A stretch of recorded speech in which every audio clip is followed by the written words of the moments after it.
The Wakhan corridor is a scar across the roof of the world, a narrow finger of Afghan territory stretching 200 miles between the Hindu Kush and Pamir mountain ranges, where winter temperatures plunge to 40 degrees below zero, and the thin air at 14,000 feet carries half the oxygen of the lowlands. Soviet cartographers designated it Grid Reference 754-2-NK on their classified topographical surveys, but to the motor rifle battalions of the 40th Army stationed in Faizabad, it was simply the Corridor of Bones, a place where the wind never stopped howling and men disappeared without explanation. February 18, 1982. The high-pressure system that had settled over the Pamirs created crystalline visibility extending 70 kilometers in every direction. The morning temperature at Sarhadi Wakhan weather station registered -32 degrees Celsius.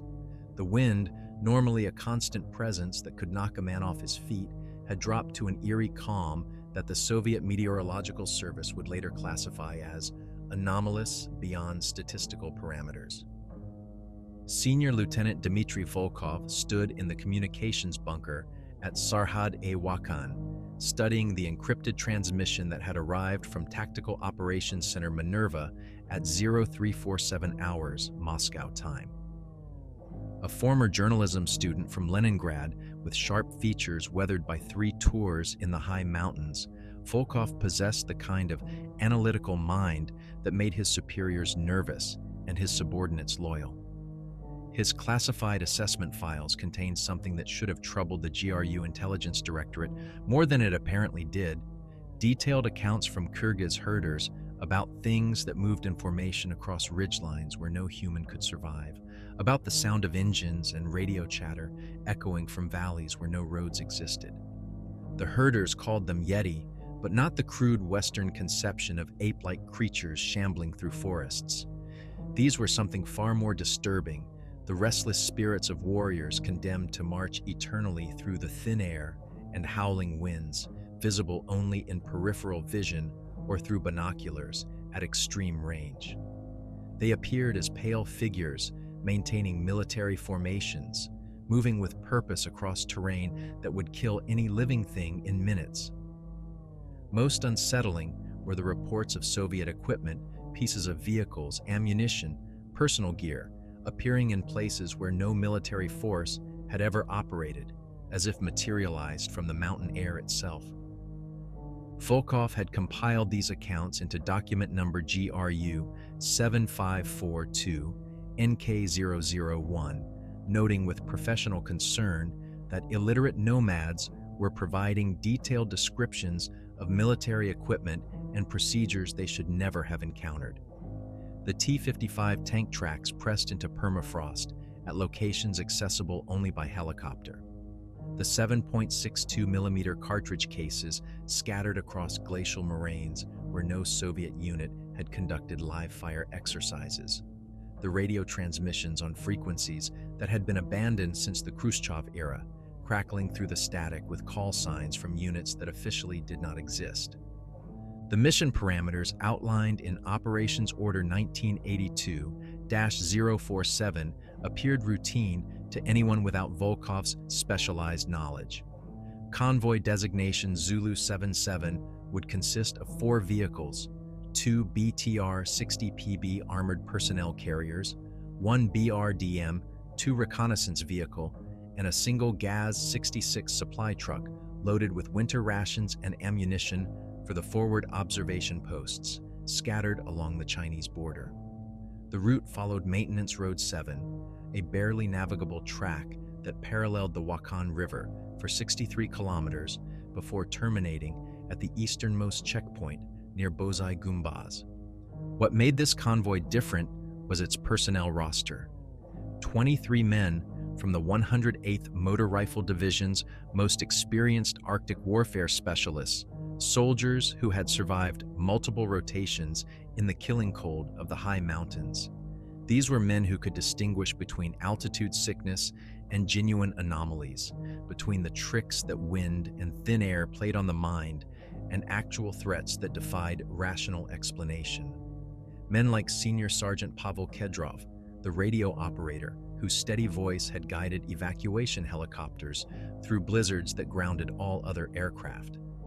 Men like Private First Class Alexei Noskov, barely 19 years old, but already a veteran of 6 high-altitude reconnaissance missions who could read weather patterns in the color of distant peaks.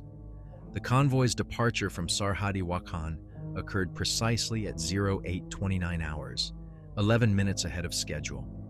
The temperature had risen to minus 28 degrees, practically tropical by Wakhan standards. Visibility remained exceptional, the kind of clarity that occurred perhaps a dozen times each winter when the high-pressure systems aligned perfectly with the mountain topography.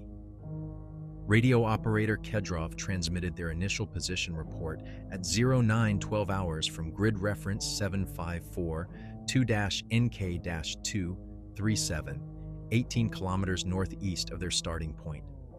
The transmission quality was described in the duty officer's log as clear and strong, no atmospheric interference detected. What the duty officer did not record, because Kedrov had not reported it, was the strange quality to the radio static that had begun almost immediately after their departure. Not the usual crackling of atmospheric interference or the white noise of distant storms, but something that sounded almost like voices speaking in a language that seemed familiar, but remained just beyond comprehension. Kedrov, a professional who had maintained communications through artillery bombardments and helicopter assaults, found himself straining to make out words in the static that his rational mind insisted were not there.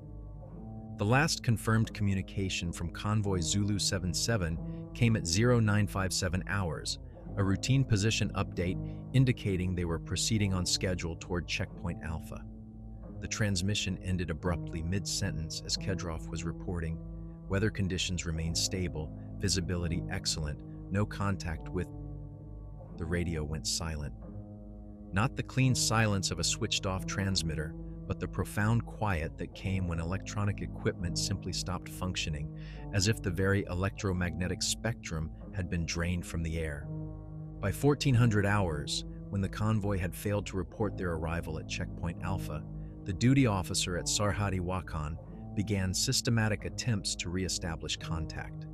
Standard procedure called for position reports every 2 hours during convoy operations, and Zulu 77 was now 3 hours overdue. The radio calls went unanswered, not even the carrier wave that would indicate functioning equipment with a dead operator. Just silence stretching across the frequencies like a void in the mountain air. The search and rescue alert transmitted to divisional headquarters in Faizabad at 1843 hours carried a priority classification that brought immediate attention from the Intelligence Directorate. 23 experienced soldiers and 4 armored vehicles did not simply vanish in clear weather on a mapped route. The Wakhan corridor, for all its isolation and harsh conditions, was thoroughly surveilled Soviet territory. Satellite reconnaissance conducted regular passes. Radio intercept stations monitored all frequencies. The Chinese maintained observation posts that could be observed in return. Yet Convoy Zulu 77 had disappeared as completely as if it had never existed. The radio frequencies remained silent. The satellite reconnaissance detected no heat signatures, no metal reflections, no disturbance of the snow cover that should have marked the passage of heavy vehicles. Even the tire tracks that had been clearly visible during the morning reconnaissance flights seemed to fade into the landscape as if erased by some force that operated beyond the normal laws of physics. Senior Lieutenant Volkov received orders to lead the initial search mission at 2100 hours, 3 hours after darkness had fallen across the Wakhan corridor. As he prepared his equipment in the prefabricated building that served as the intelligence section's operations center, he pulled out document number GRU 7542NK001 and read once again the words of an elderly Kyrgyz herder who had been interviewed the previous autumn.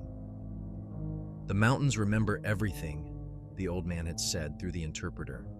"The spirits of warriors who die in the high places, they continue their missions even after death. Sometimes they call to the living, try to make them join the eternal patrol.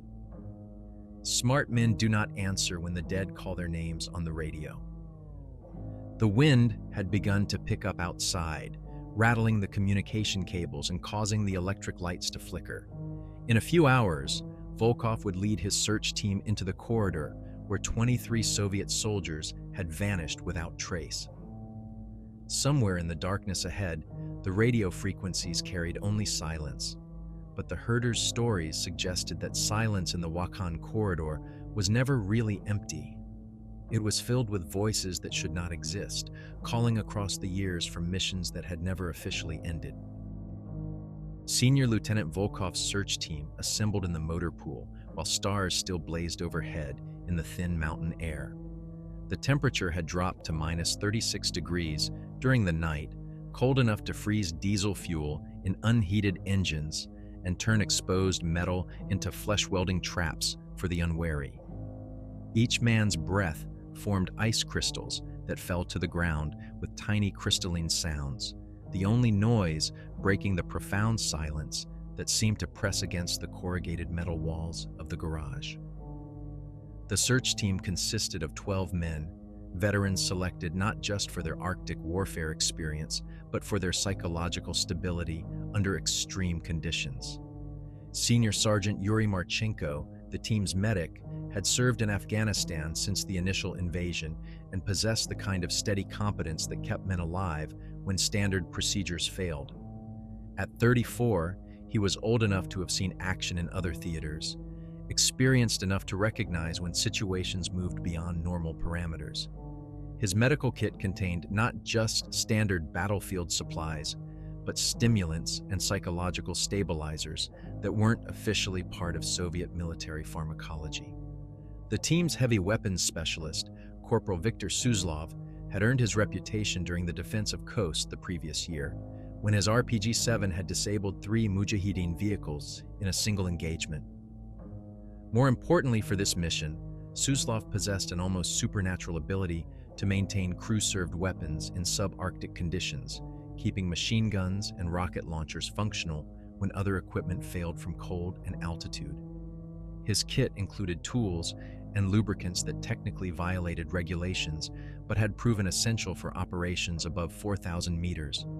The vehicles assigned to the search mission had been specially modified for high-altitude operations.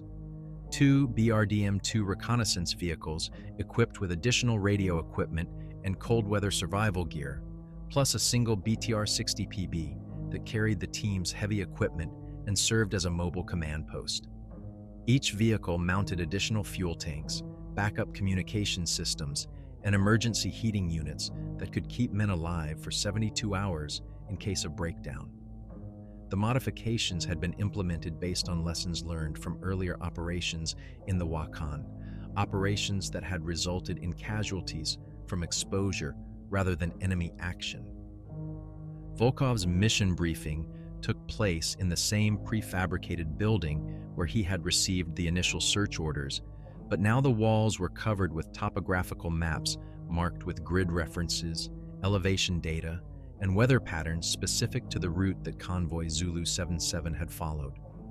The briefing officer, Major Konstantin Petrov, had flown in from divisional headquarters during the night, arriving aboard a Mi-8 helicopter that had required exceptional pilot skill to navigate the mountain winds in darkness. "Comrades," Major Petrov began, his voice carrying the authority of someone who had personally briefed Politburo members on Afghan operations. "This is not a standard search and rescue mission. 23 Soviet soldiers and 4 armored vehicles do not simply disappear in mapped territory during clear weather. The implications extend beyond military concerns into matters of state security." The missing convoy's route was traced on the topographical maps with red markers indicating their last known positions.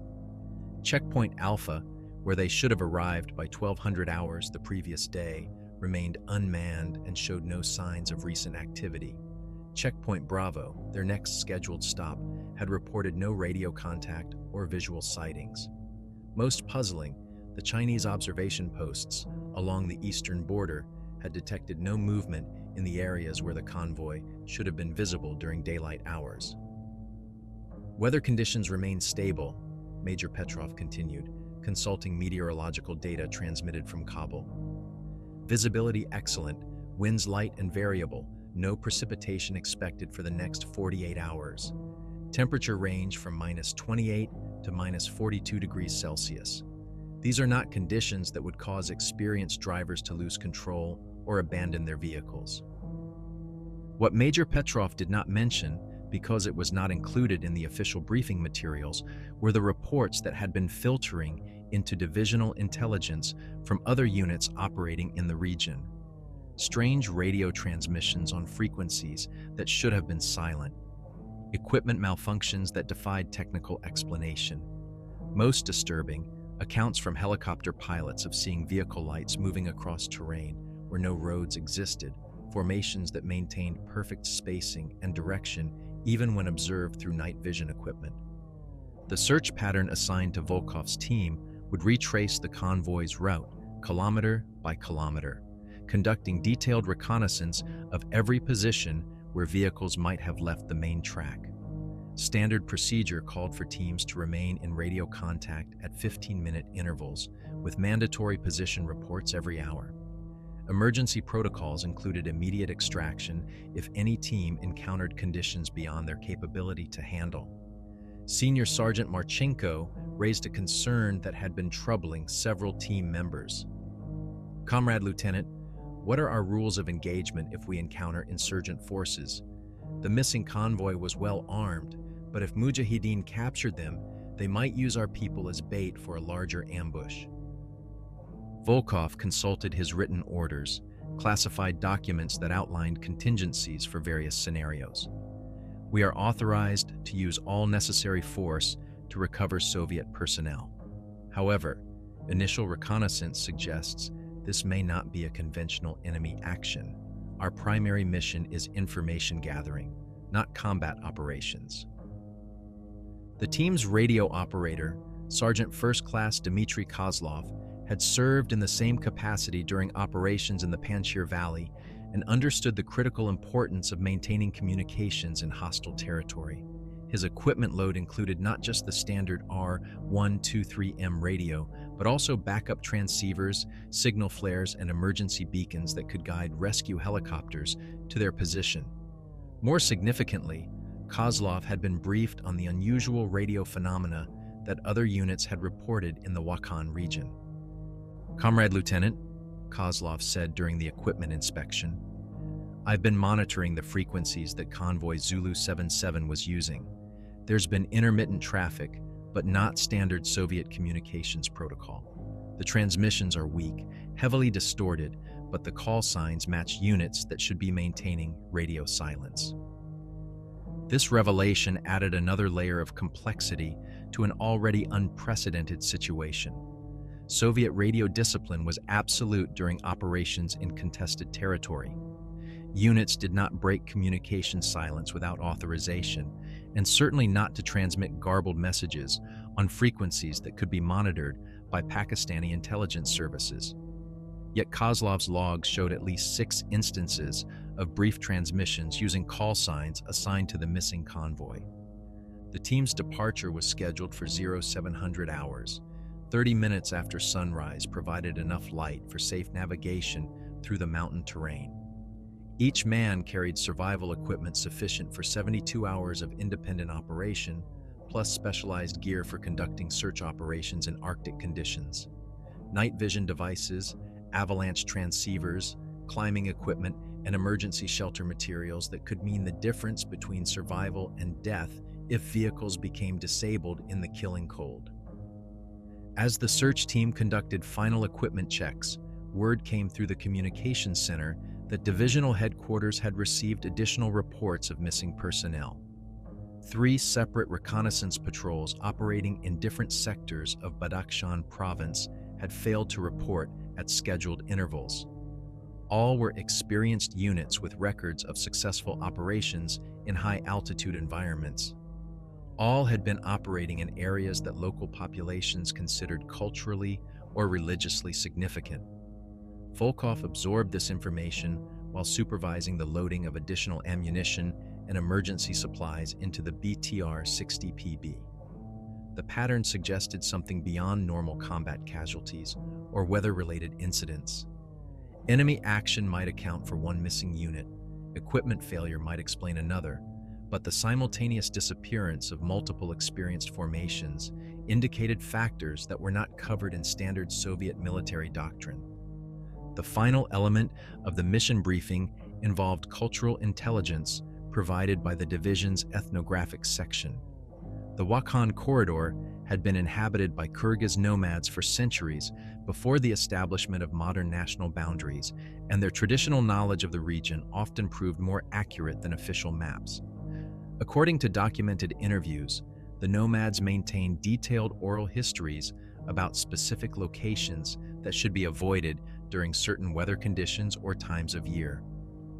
The herders have specific warnings about the route that Convoy Zulu 77 followed, reported Captain Alexei Smirnov, the division's cultural intelligence officer.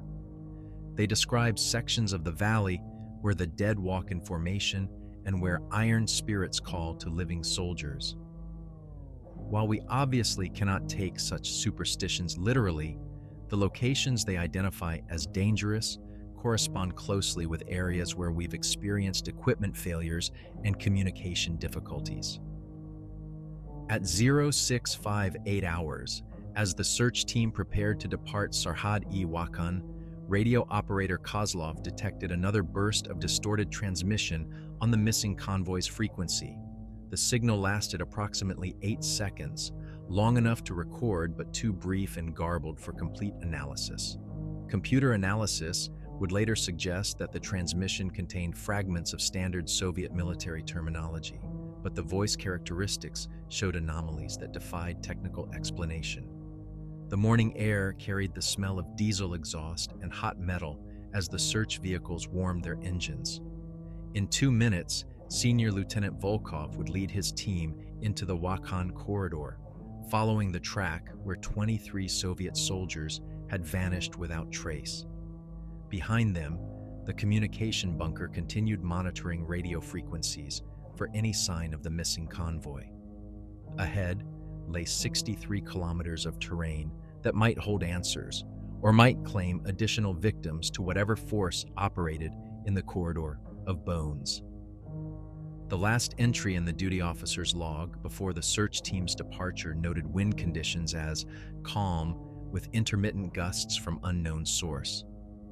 The final weather observation recorded temperature as minus 34 degrees Celsius, with localized variations not consistent with atmospheric models.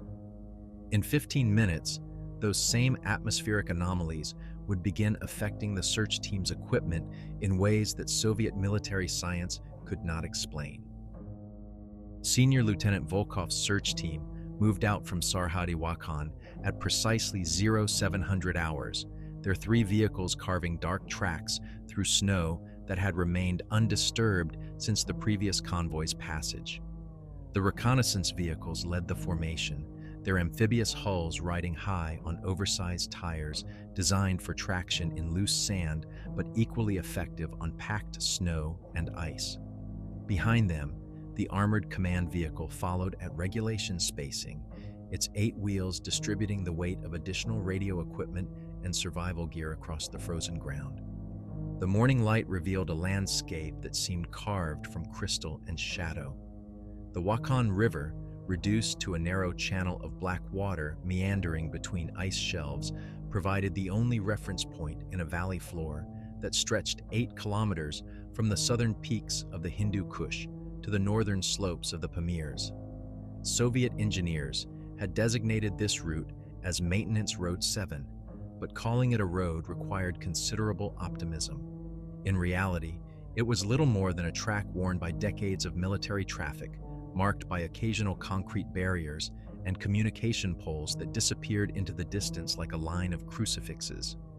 Radio operator Kozlov established communications with Sarhad-e-Wakhan base at 0715 hours, his transmission clear and strong, despite the interference that had plagued other units in the region. Base This is Search Team Alpha, position grid reference 7542-NK-215, proceeding on schedule. Weather conditions stable, visibility unlimited. The response from base came through with unusual clarity. No atmospheric distortion or the static that normally accompanied radio traffic in the high mountains. At 0743 hours, approximately 14 kilometers from their starting point, the search team encountered the first anomaly. Senior Sergeant Marchenko, riding in the lead reconnaissance vehicle, reported vehicle tracks in the snow that appeared fresh despite the fact that no traffic should have passed this point since Convoy Zulu 77's disappearance 36 hours earlier.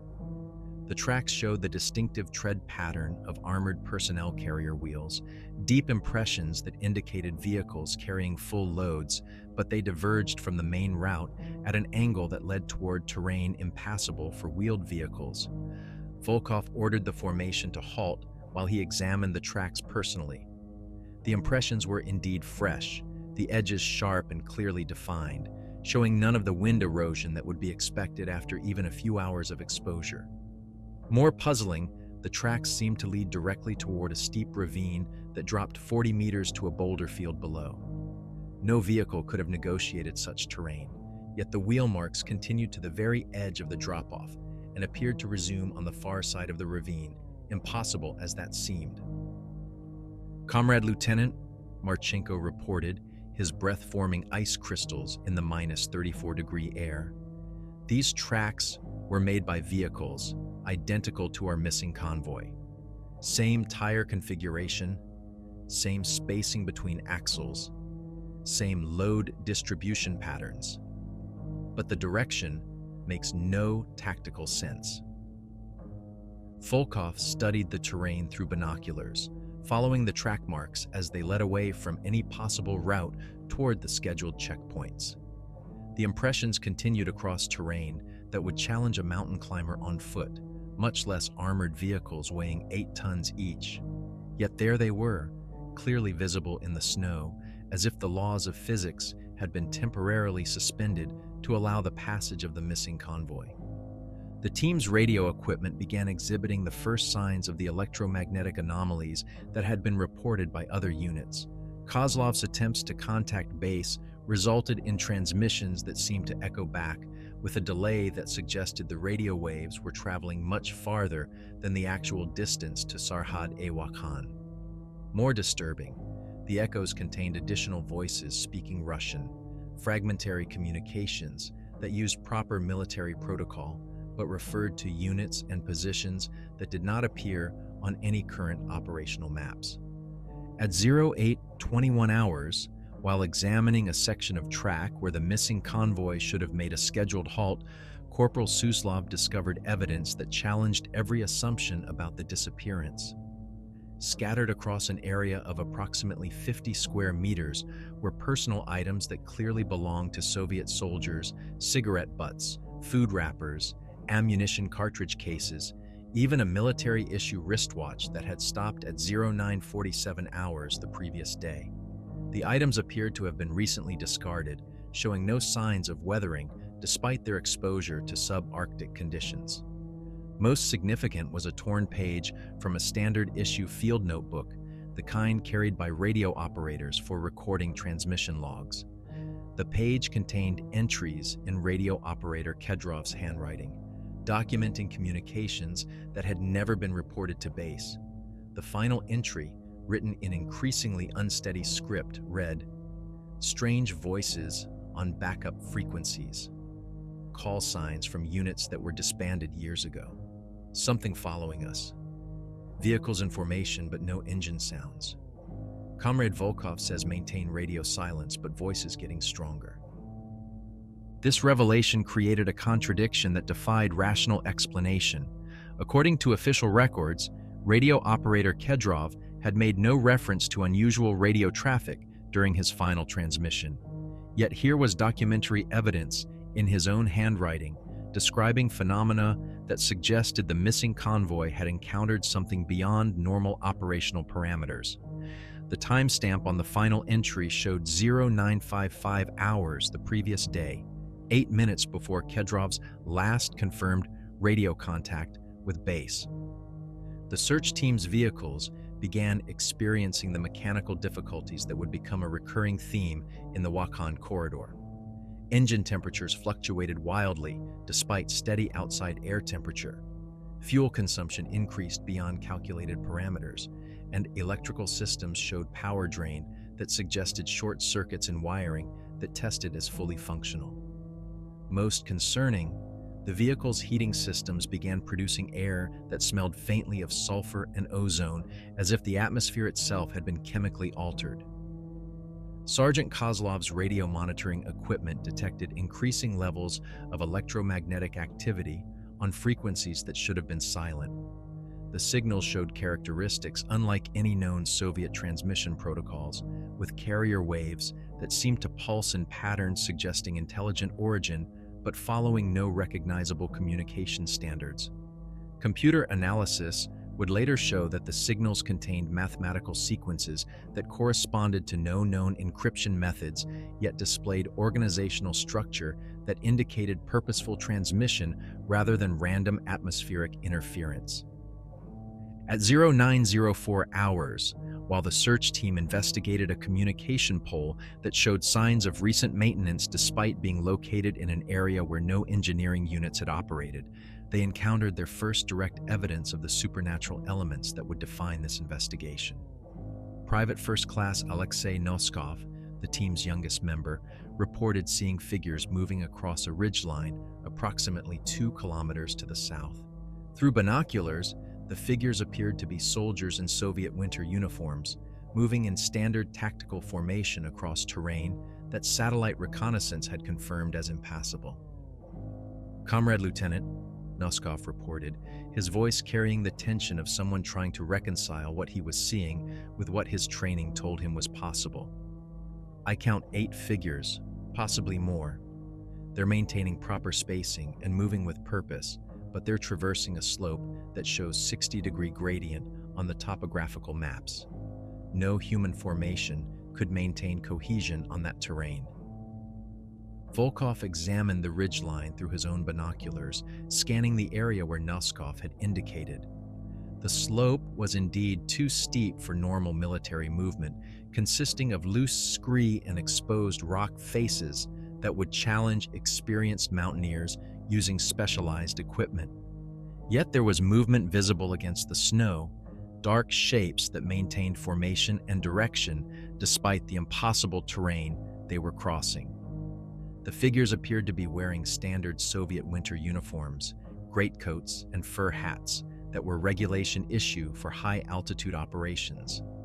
Their movement showed military discipline, proper spacing and coordination that indicated trained personnel rather than civilian climbers who might somehow have reached such terrain.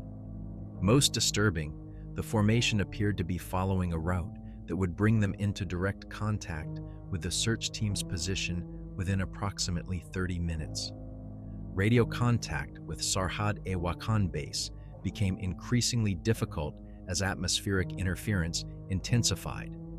Kozlov's transmissions required multiple attempts to establish contact, and when connections were achieved, the responses from base seemed to come through layers of static that contained what sounded like other conversations, fragments of Russian dialogue that used military terminology but referred to operations and locations that did not match current intelligence reports. The search team's final discovery, before encountering direct supernatural phenomena, occurred at 0937 hours near grid reference 754-2-NK-267, where they found a section of track that showed clear evidence of the missing convoy's passage but raised questions about the laws of physics that governed vehicle movement. The wheel impressions showed normal tire patterns and proper spacing for armored personnel carriers and reconnaissance vehicles, but the depth and character of the tracks suggested vehicles that were somehow lighter than their actual weight specifications. More puzzling, the tracks showed no evidence of the mechanical stress that should accompany vehicle movement across rough terrain. No skid marks where drivers had corrected for loose footing. No deeper impressions where vehicles had negotiated obstacles. No signs of the subtle directional changes that mark normal convoy movement. The tracks were perfectly uniform, as if the vehicles had been moving across level pavement rather than the broken ground and ice that characterized the Wakhan Valley floor. As the search team prepared to continue toward the position where they would encounter the first direct manifestation of the forces that had claimed Convoy Zulu 77, radio operator Kozlov detected a transmission that would change the nature of their mission from search and rescue to something far more disturbing.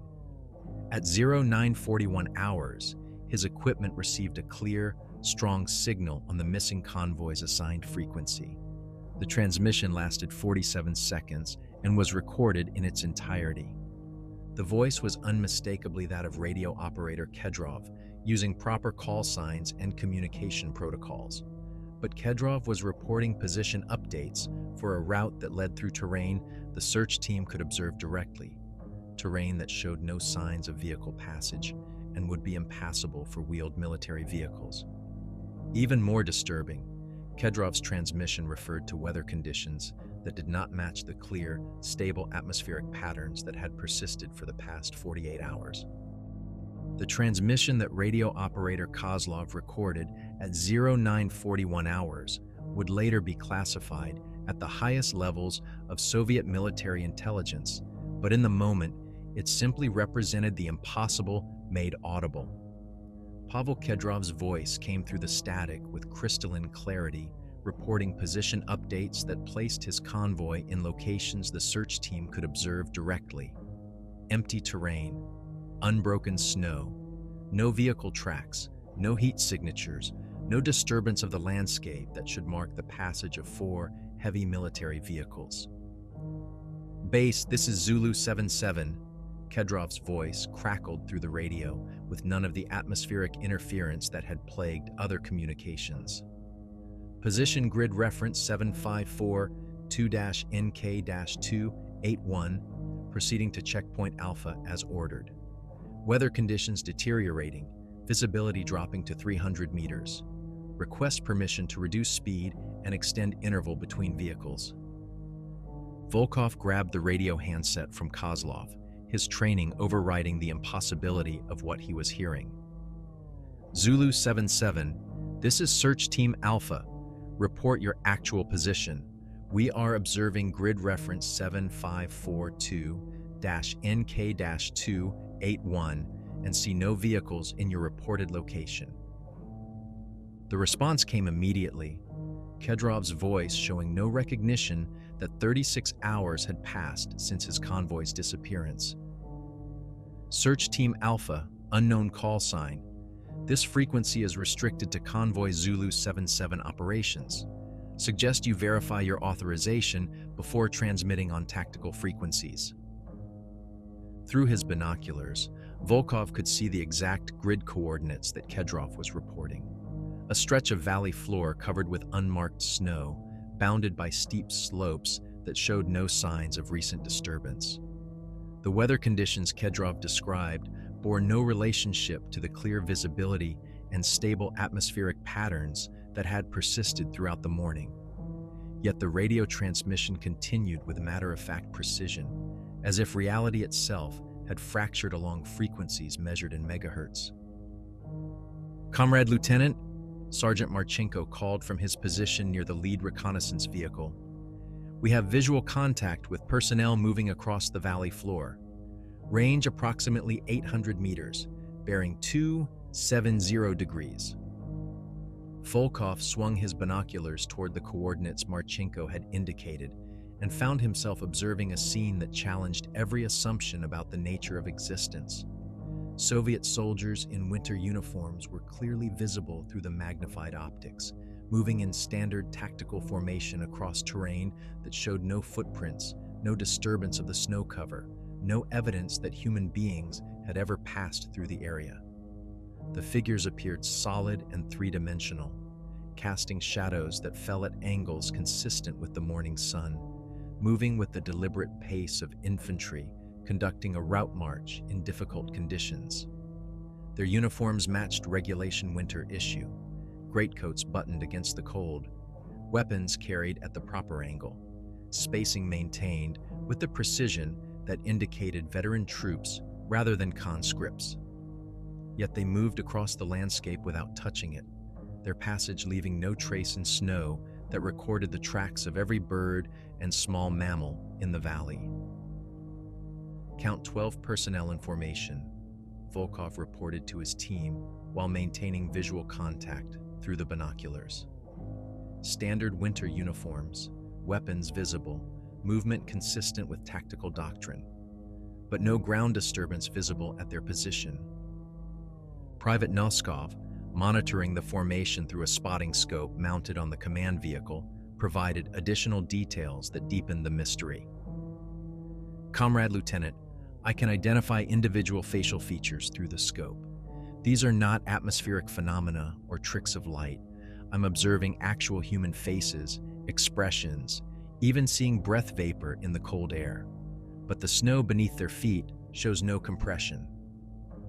The radio transmission from Kedrov continued throughout this visual contact, providing a parallel narrative that existed in a different version of reality. His position reports described terrain features that matched the topographical maps perfectly, but weather conditions that bore no relationship to the clear morning the search team was experiencing. Most disturbing, Kedrov's transmissions began including references to contact with Search Team Alpha, conversations that were not occurring on any frequency that Kozlov could monitor. Base, this is Zulu 77. Kedrov's voice maintained its professional composure despite describing circumstances that defied explanation. We have established visual contact with Search Team Alpha as ordered. They appear to be conducting reconnaissance of our route, but their vehicles are not visible through current atmospheric conditions. Request clarification of coordination protocols. Volkov attempted to establish direct communication with the formation they were observing, using both radio frequencies and visual signals, hand signals, flashlight patterns, even firing a flare that burst in brilliant red against the morning sky. The figures in the valley showed no response to any of these attempts at contact, continuing their measured advance across terrain that should have been impossible to traverse in standard infantry formation. The temperature around the search team's position began dropping with meteorological impossibility, falling from -34 to -42 degrees Celsius within the span of 10 minutes. Ice crystals began forming in the air itself, creating a localized weather system that affected only the immediate area around their vehicles. 50 meters in any direction, normal atmospheric conditions persisted, but within the sphere of the search team's position, winter deepened into something that challenged human survival. Corporal Suslov reported that his heavy weapons were experiencing mechanical failures that followed no pattern of normal equipment malfunction. Metal components that should have contracted uniformly in the cold were showing stress fractures that suggested exposure to temperatures far below anything recorded by their instruments. More concerning, ammunition stored in heated compartments was showing signs of crystallization, propellant chemicals separating in ways that indicated exposure to conditions not found anywhere on Earth. "Comrade Lieutenant," Kozlov called from his radio position, his voice tight with professional concern. "I'm receiving multiple transmissions on frequencies that are not assigned to any current operations. The signals are strong and clear, using proper Soviet military protocols, but referring to units and positions that don't exist in our operational area." The additional radio traffic that Kozlov was monitoring provided fragments of communications from what appeared to be an entire military operation conducted in parallel to the search team's mission. Voices using proper call signs reported positions, requested supplies, coordinated movement, and maintained the routine communications discipline that characterized professional military operations. Yet none of the units they referenced appeared on any current order of battle, and none of the positions they reported could be correlated with actual terrain features. At 10:23 hours, the nature of the encounter shifted from observation to direct interaction.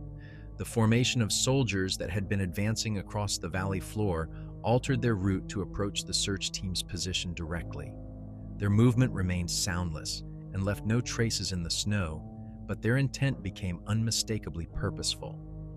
Through binoculars, individual faces became clearly visible, showing the weathered features of experienced soldiers who had served long tours in harsh conditions.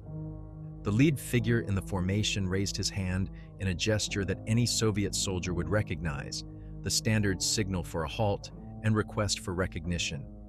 Volkov found himself responding with appropriate hand signals, his military training overriding the impossibility of communicating with figures that might not exist in any conventional sense. The exchange continued for several minutes, following protocols for contact between units in uncertain situations. "They want us to follow them," Volkov announced to his team after completing the silent communication sequence. Standard tactical signals, properly executed. They're indicating a route toward the northeast, approximately bearing 045 degrees. Senior Sergeant Marchenko expressed the concern that all members of the team were feeling, but none had yet voiced directly. "Comrade Lieutenant, these figures cast shadows and show individual characteristics, but they leave no footprints in snow that records the passage of insects. Following them may lead us into the same situation that claimed Convoy Zulu 77. The decision point that faced Volkov represented a choice between military duty and personal survival that was not covered in any training manual or tactical doctrine. His orders required him to locate the missing convoy and determine the circumstances of their disappearance. The figures in the valley were clearly offering to guide him toward that objective, yet following them would mean abandoning the last connection to normal reality that his team maintained, the radio link with Sarhad-e-Wakhan base, and the possibility of extraction if conditions became untenable. Radio operator Kedrov's transmission resolved the dilemma in a way that eliminated choice as a factor in the equation. At 10:31 hours, his voice came through the radio with an urgency that had been absent from his earlier communications. "Search Team Alpha, this is Zulu 77. We require immediate assistance. Position grid reference 754-2-NK-295. Multiple personnel casualties. Equipment failure across all systems. Something following our formation. Request immediate extraction." Grid reference 754-2-NK-295 lay approximately 6 kilometers northeast of the search team's current position, in the direction that the silent figures were indicating.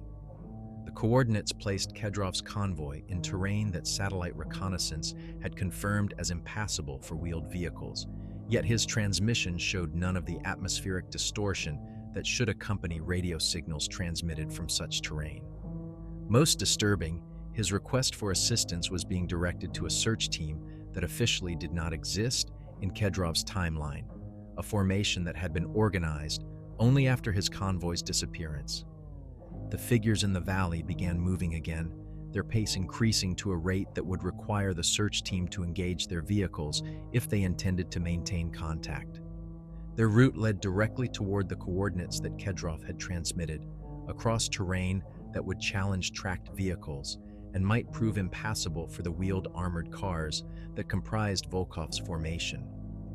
As the search team prepared to make the decision that would determine whether they would return to Sarhad-e-Wakhan with a report of failed contact or disappear into the same phenomenon that had claimed their predecessors, the radio transmitted one final message that eliminated any possibility of withdrawal.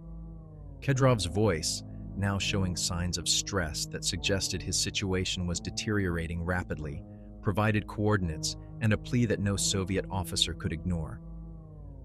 "Any Soviet forces in grid square 7542-NK, this is Convoy Zulu 77.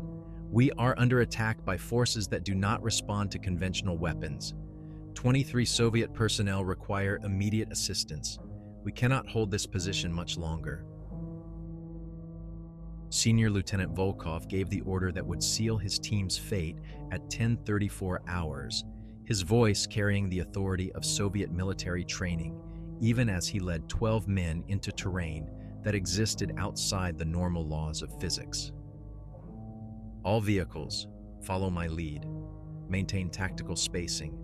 We proceed to grid reference 754-2NK295 to provide assistance to Convoy Zulu 77. The route toward Kedrov's coordinates required the search team to abandon the established track and navigate terrain that their maps classified as impassable for wheeled vehicles. Yet the silent figures they were following moved across loose scree and exposed rock faces with the steady pace of soldiers conducting a routine march, their boots apparently finding purchase on surfaces that should have sent them tumbling into the ravines below. As the search team's vehicles climbed toward higher ground, the atmospheric conditions around them continued to deteriorate in ways that challenged the basic principles of meteorology. The temperature dropped to minus 48 degrees Celsius, cold enough to freeze the moisture in human lungs and turn exposed metal into flesh-welding traps. More disturbing, the air itself seemed to be changing composition, becoming thinner than altitude alone could explain, forcing the men to breathe in short, measured gasps that left them lightheaded and disoriented. Radio operator Kozlov maintained contact with the increasingly frantic transmissions from Kedrov's convoy, but the content of those communications described a reality that bore no relationship to the terrain the search team was crossing.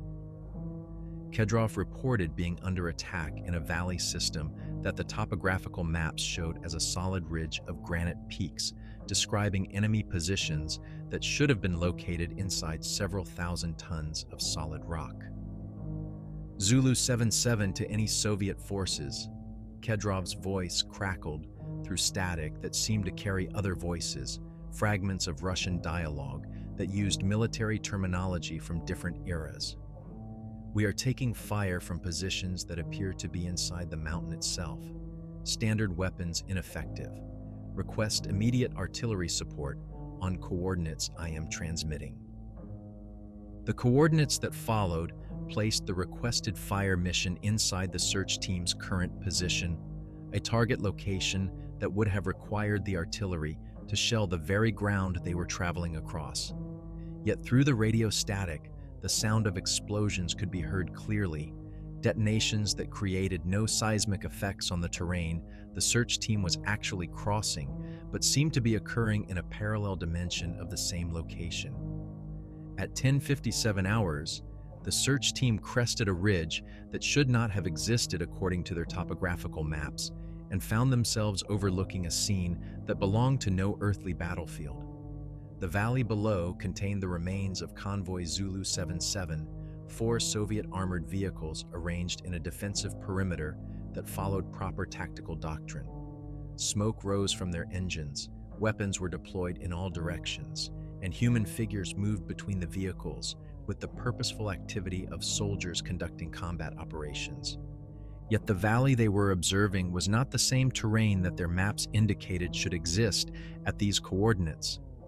Instead of the narrow ravine shown on official charts, they were looking down into a broad depression surrounded by peaks that rose to heights that should have been visible from their starting point at Sarhad-e-Wakhan. The topography had been altered by forces that operated beyond the normal constraints of geology and physics. Through binoculars, Volkov could observe individual Soviet soldiers conducting defensive operations around vehicles that showed battle damage consistent with engagement by heavy weapons. Bullet holes scarred the armor plating, tracks had been damaged by explosions, and medical personnel were treating casualties using standard battlefield procedures. The scene appeared completely normal except for the fact that it was taking place in a location that could not exist in the same universe as the search team's starting point. "Comrade Lieutenant," Senior Sergeant Marchenko reported, his voice showing the strain of trying to process observations that defied rational explanation. "I count all 23 personnel from the missing convoy. They appear to be engaged in combat operations against forces I cannot identify. No muzzle flashes visible from enemy positions, but our people are clearly taking effective fire." The enemy that Convoy Zulu 77 was fighting remained invisible to direct observation, but the effects of their weapons were clearly evident. Soviet soldiers were taking cover behind their vehicles, returning fire toward positions that appeared empty to the search team's eyes, coordinating their defensive efforts against threats that existed only in the parallel reality where the missing convoy continued to fight for survival. Radio communications between the search team and Kedrov's convoy became increasingly surreal as the two groups existed in different versions of the same location. Kedrov could hear Volkov's transmissions clearly and responded with appropriate military courtesy, but his descriptions of terrain features, weather conditions, and tactical situations matched nothing that the search team could observe directly. Search Team Alpha, this is Zulu 77. Kedrov's voice maintained professional discipline despite the stress evident in his tone. We have visual contact with your position on the ridge to our southwest, but you appear to be stationary. Our situation is becoming critical. We require immediate suppressive fire on enemy positions bearing 090 degrees from our location. Volkov could see Kedrov's convoy clearly through his binoculars, close enough to identify individual soldiers and observe their tactical movements, but the bearing that Kedrov provided for enemy positions pointed toward empty terrain that showed no signs of hostile activity. Yet the Soviet soldiers below were clearly engaging targets in that direction, their weapons firing at objects that existed only in their version of reality. The decision to attempt direct physical contact with the missing convoy required the search team to descend into terrain that their instruments indicated was solid rock, but which their eyes showed as a passable slope leading to the valley floor. The contradiction between instrumental readings and visual observation created a disorientation that affected every member of the team, a cognitive disconnect that challenged their ability to distinguish between reality and hallucination. As the search vehicles began their descent into the impossible valley, the temperature dropped beyond the range of their measuring instruments, reaching levels that should have killed every living thing in the area within minutes. Yet the men remained conscious and functional, their bodies somehow adapting to atmospheric conditions that violated the basic requirements for human survival. Ice crystals formed in their breath, but they continued breathing. Metal surfaces became cold enough to cause instant frostbite, but their equipment continued functioning. The radio transmissions from Kedrov's convoy became increasingly desperate as the search team approached their position. The missing convoy was clearly losing their engagement with invisible enemies, taking casualties that reduced their effective strength and damaged equipment that left them vulnerable to final defeat. Yet the enemy they were fighting remained undetectable to any of the search team's observational methods. All Soviet personnel in this area, Kedrov transmitted at 11:34 hours, his voice showing the controlled panic of a professional soldier who understood that his situation was becoming untenable. We are being overrun by forces that do not respond to conventional weapons. These are not Mujahideen fighters. These are not human combatants. We require extraction immediately, or we will not survive the next assault. At 11:41 hours, the search team's vehicles reached the valley floor and made physical contact with Convoy Zulu 77. The missing soldiers were exactly where visual observation had indicated they would be, occupying defensive positions around vehicles that showed extensive battle damage. Yet the moment of contact created a disorientation that defied description, as if the search team had crossed a boundary between different versions of reality. The soldiers of Convoy Zulu 77 showed no awareness that 36 hours had passed since their disappearance. To them, their convoy had been under continuous attack since shortly after their last confirmed radio transmission, engaged in a running battle with enemies that seemed to materialize from the landscape itself and disappear when engaged with direct fire. Comrade Lieutenant Volkov, radio operator Kedrov greeted the search team leader with obvious relief. Your arrival is most timely. We have been holding this position against repeated assaults, but our ammunition is running low and we have sustained multiple casualties. The casualties that Kedrov referenced were clearly visible, Soviet soldiers showing wounds consistent with high-velocity projectiles and explosive fragments. Medical personnel were treating injuries using standard battlefield procedures, applying bandages, administering morphine, conducting triage operations that followed proper military protocols. Yet the weapons that had caused these injuries had been fired by combatants that existed only in a parallel dimension of the same battlefield. Senior Sergeant Marchenko began providing medical assistance to the wounded while trying to understand injuries that had been caused by ammunition that followed ballistic trajectories from weapons that could not be observed. The wound patterns were consistent with enemy fire from specific directions and ranges, yet those positions showed no signs of occupation by hostile forces when examined through the search team's equipment. The confrontation reached its peak when the invisible enemy that had been engaging Convoy Zulu 77 began directing their attention toward the search team's vehicles. Weapons fire that could not be seen or heard began impacting around the combined Soviet formation, creating sparks and ricochets from projectiles that existed only in the parallel reality where the battle was being fought. "Contact front," Volkov shouted, following standard tactical doctrine despite the impossibility of engaging an enemy that could not be detected through normal sensory methods. "All personnel, defensive positions, return fire on suspected enemy locations." The firefight that followed would later be classified at levels requiring presidential authorization to declassify, a battle between Soviet forces and enemies that existed outside the normal parameters of physical reality. The missing convoy's personnel continued engaging targets that only they could observe, while the search team found themselves taking cover from weapons fire that created real ballistic effects without corresponding muzzle flashes or observable enemy positions. The engagement continued for 47 minutes, during which time both Soviet formations expended significant quantities of ammunition against enemies that might or might not have existed in any conventional sense. Casualties were sustained by both the original convoy and the search team, wounds that would require medical treatment despite being caused by weapons that operated outside the normal laws of physics.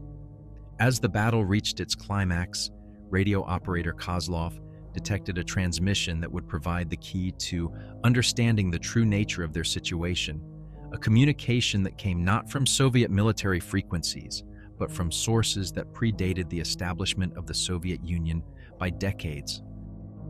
The transmission that radio operator Kozlov intercepted at 12:28 hours came through on frequencies that Soviet communications equipment was not designed to receive, carried by electromagnetic waves that seemed to originate from the battlefield itself rather than any identifiable source. The voice spoke Russian, but in a dialect that predated the revolution, using military terminology from the Imperial Army that had not been heard in active service since the collapse of the Romanov dynasty. "Forward elements of the Caucasus Regiment report contact with unknown forces in the Wakhan Valley," the voice transmitted with the formal precision of Tsarist military protocol. "Enemy composition includes mechanized units of foreign design, requesting artillery support from batteries positioned on the northern slopes." The implications of this transmission struck Volkov with the force of revelation. The invisible enemy that had been engaging both Soviet formations was not supernatural in the sense of being otherworldly, but temporal in nature. They were fighting the ghosts of previous conflicts, Imperial Russian forces that had died in these mountains decades before the Soviet Union existed, condemned to continue their military operations in a parallel dimension where their war had never ended. The battlefield around the combined Soviet formations showed evidence of multiple historical conflicts, overlapping in the same geographical space. Through careful observation, Volkov began identifying weapon signatures and tactical patterns that corresponded to different periods of military history: artillery craters that matched Imperial Russian field guns, defensive positions that followed Tsarist military engineering doctrine, even bullet impacts that showed characteristics consistent with Mosin Nagant rifles rather than modern automatic weapons. "Comrade Lieutenant," Senior Sergeant Marchenko reported while treating a wounded soldier from the original convoy, "this man's injuries show characteristics consistent with black powder weapons. The wound channel and residue patterns don't match modern ammunition, but the ballistic effects are definitely real." The revelation that they were engaged in combat with Imperial Russian forces operating in a parallel timeline provided context for the supernatural phenomena that had plagued Soviet operations in the Wakhan corridor. The herders' stories about warriors condemned to march eternally through the high places had been accurate in their essential details, but the cultural interpretation had obscured the historical reality. Radio operator Kedrov, now functioning as part of the combined defensive effort, began monitoring the Imperial Russian communications with equipment that should not have been capable of receiving transmissions from forces that had ceased to exist in 1917. The tactical coordination he observed showed professional military competence, with units reporting positions, requesting supplies, and coordinating attacks using proper Imperial Army protocols. "The Tsarist forces appear to be conducting a systematic assault on our position," Kedrov reported to Volkov during a brief lull in the engagement. "Their radio discipline is excellent, and they're using combined arms tactics that would be advanced even by current standards. These are not amateur insurgents. These are professional soldiers with extensive combat experience." The Imperial Russian forces had apparently been trapped in the Wakhan corridor during a reconnaissance mission that had been lost to official history, their deaths in the high mountains creating a temporal anomaly that had persisted through decades of political upheaval. The harsh conditions and cultural significance of the location had somehow preserved their military operation in a state of suspended animation, allowing them to continue their mission against enemies that existed in different historical periods. At 12:47 hours, the nature of the engagement changed when the Imperial Russian commander attempted to establish direct communication with the Soviet forces. The transmission came through clearly on multiple frequencies, delivered in formal military Russian that carried the authority of aristocratic education and professional military training. "Soviet commanders, this is Colonel Vladimir Sergeyevich Volkansky of His Imperial Majesty's Caucasus Mountain Regiment. We offer temporary cessation of hostilities to discuss terms for your withdrawal from this strategic position." The voice belonged to an officer who had been educated in the military academies of St. Petersburg, trained in the tactical doctrines that had served the Imperial Army in campaigns across Central Asia and the Caucasus. His offer of negotiations followed diplomatic protocols that had been standard practice in conflicts between European powers during the era preceding the First World War. Volkov found himself in the unprecedented position of conducting military diplomacy with a commander who had died decades before the Soviet Union existed, negotiating on behalf of a political system that had overthrown the government his opposite number had sworn to serve. Yet the immediate tactical situation required practical solutions rather than ideological consistency. "Colonel Volkansky, this is Senior Lieutenant Dmitry Volkov of the Soviet Army. We are conducting search and rescue operations for missing personnel. We have no territorial objectives in this area and seek only to recover our people and withdraw." The response came with the measured consideration of an officer who had been trained in the complexities of imperial diplomacy. "Lieutenant Volkov, we have been engaged in combat operations in this region since the winter of 1916. Our mission parameters require us to prevent foreign military forces from establishing positions that could threaten Russian interests in Central Asia. Your presence here constitutes such a threat." The temporal displacement that had preserved Colonel Volkonsky's regiment in the Wakhan corridor had also frozen their understanding of political developments at the moment of their deaths. To them, the Russian Empire still existed, the Great War was still being fought, and the Bolshevik Revolution had never occurred. They were defending Imperial Russian territory against what they perceived as foreign invaders, following orders that had been issued by a government that had ceased to exist before any of the Soviet soldiers had been born. Colonel, Volkov attempted to explain, the Russian Empire was overthrown by revolution in 1917. The Soviet Union was established by the workers and peasants of Russia. We represent the same people you served, but under a different political system. The silence that followed this explanation lasted for nearly 3 minutes, broken only by the sound of wind across the impossible valley and the distant mutter of Imperial Russian radio communications as officers consulted with their superiors about this unprecedented development. When Colonel Volkonsky responded, his voice carried the shock of someone whose fundamental understanding of reality had been challenged. Lieutenant, if what you claim is true, then we have been fighting a war that ended decades ago, defending a government that no longer exists, following orders from commanders who are long dead. The psychological impact of this revelation on forces who had been trapped in temporal suspension began manifesting immediately. Imperial Russian radio traffic became confused and contradictory as officers struggled to understand the implications of their situation. Units reported difficulty maintaining unit cohesion as soldiers began questioning the validity of missions that had apparently outlasted the empire they had been assigned to defend.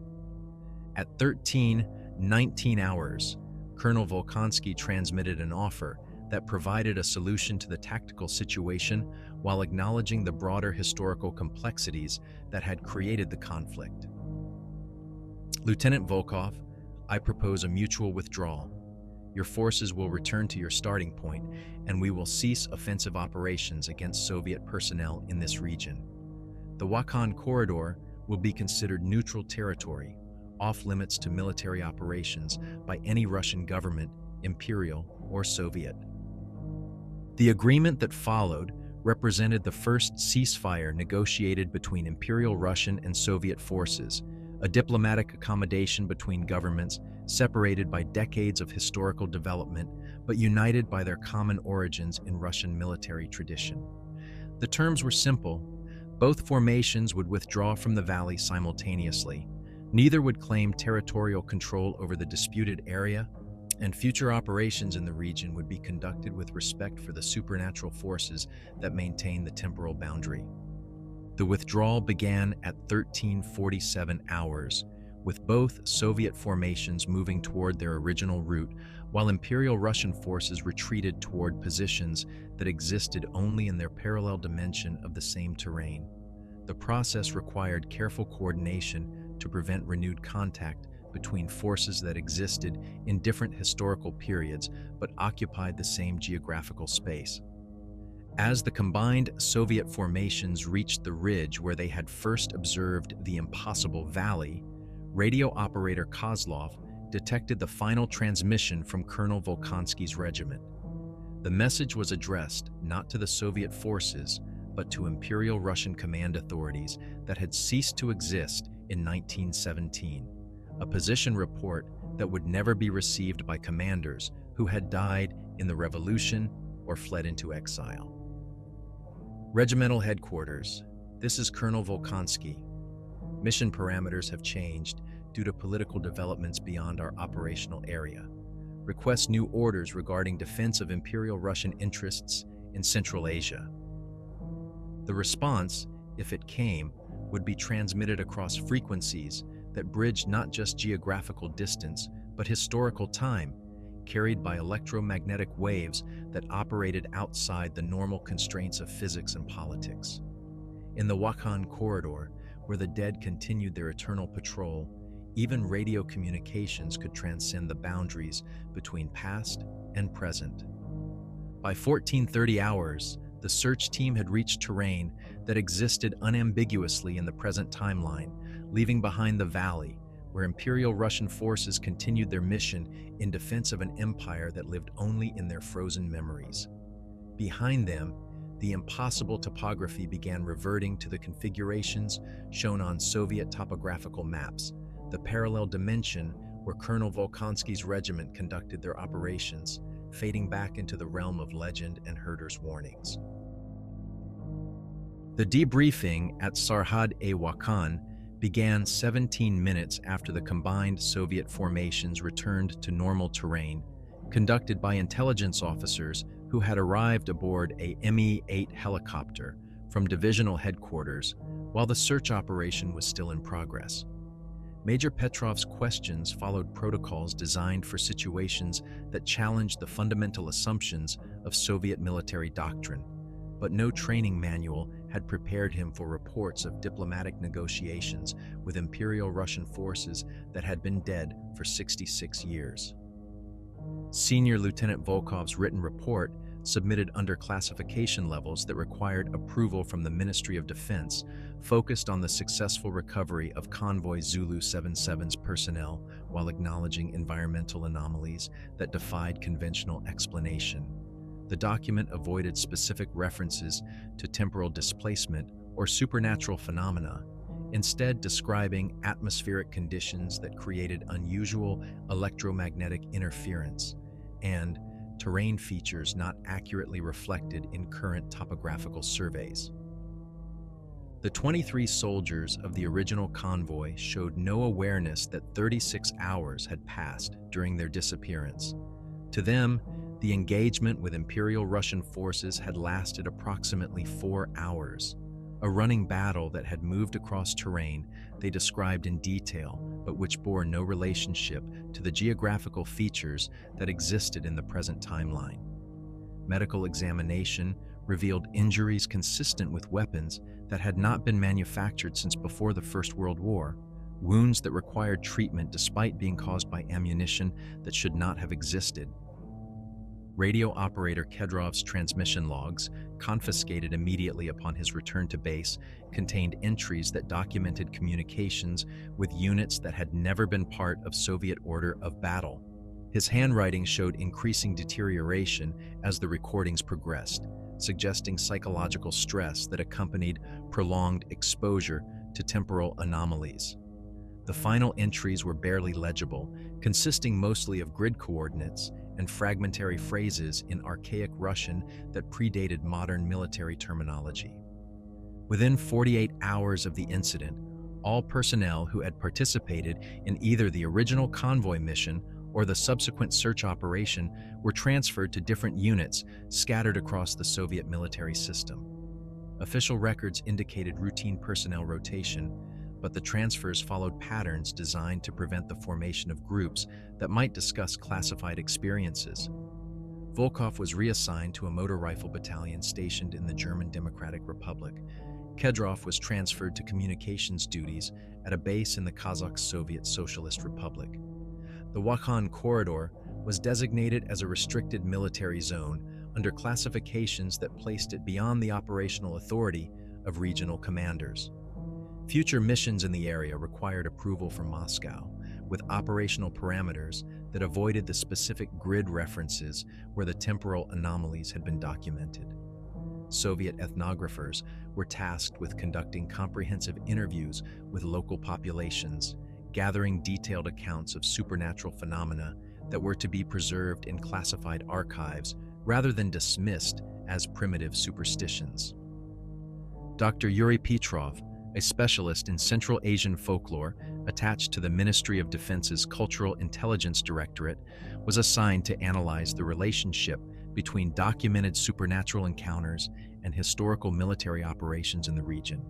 His classified research, conducted over the following 3 years, revealed patterns that suggested the Wakhan corridor had served as a temporal boundary zone for much longer than Soviet military records indicated.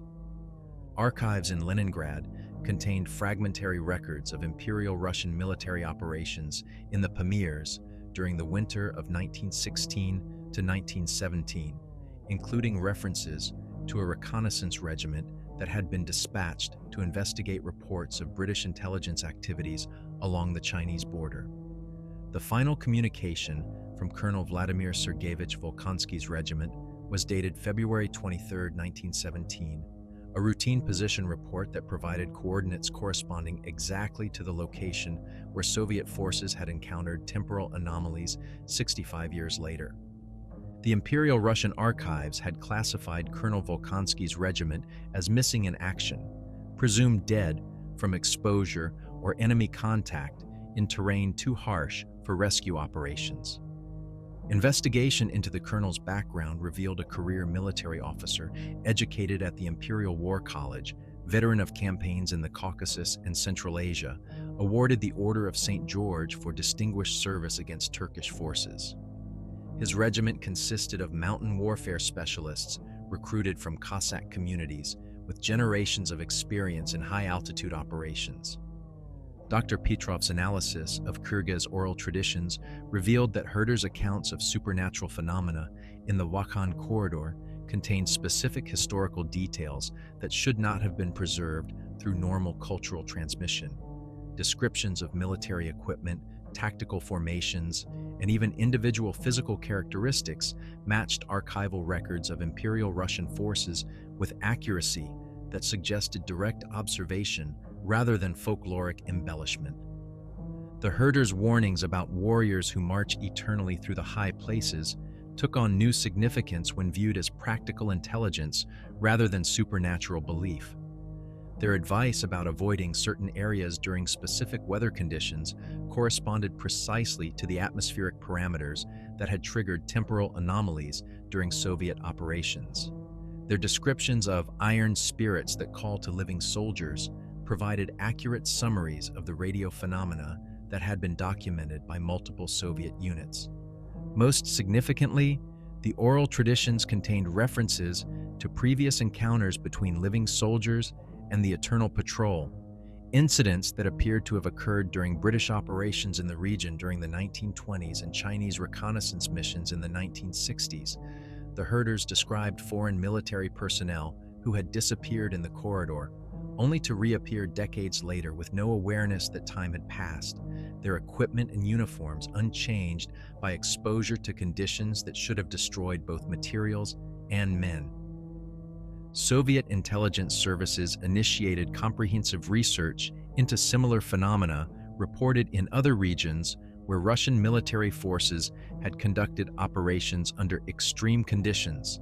The archives contained dozens of cases involving missing units, unexplained equipment failures, and radio transmissions from sources that could not be identified.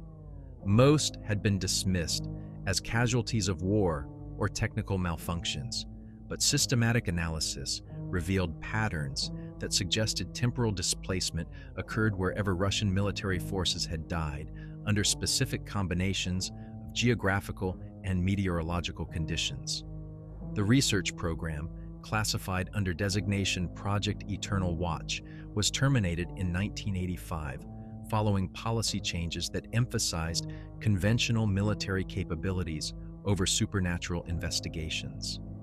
Dr. Petrov's files were transferred to archives that required presidential authorization to access, and personnel involved in the research were reassigned to positions that did not involve classified material.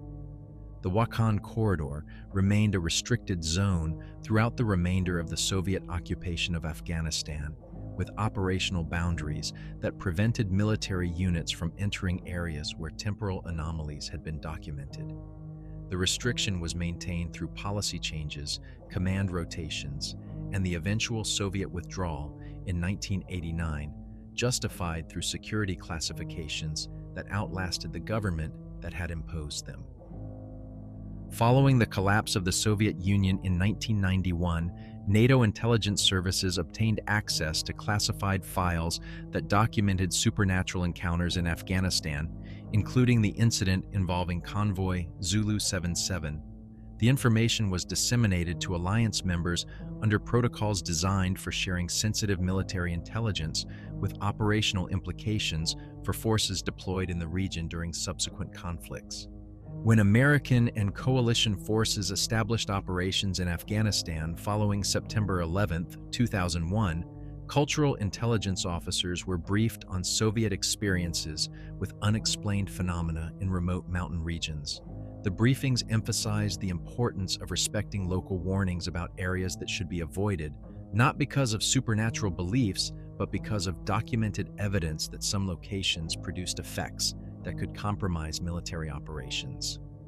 The persistent radio transmissions detected by NATO monitoring stations in 2023, weak signals on frequencies that had been inactive since the Cold War, suggested that the temporal anomalies in the Wakhan corridor continued to operate according to principles that transcended political changes and military withdrawals.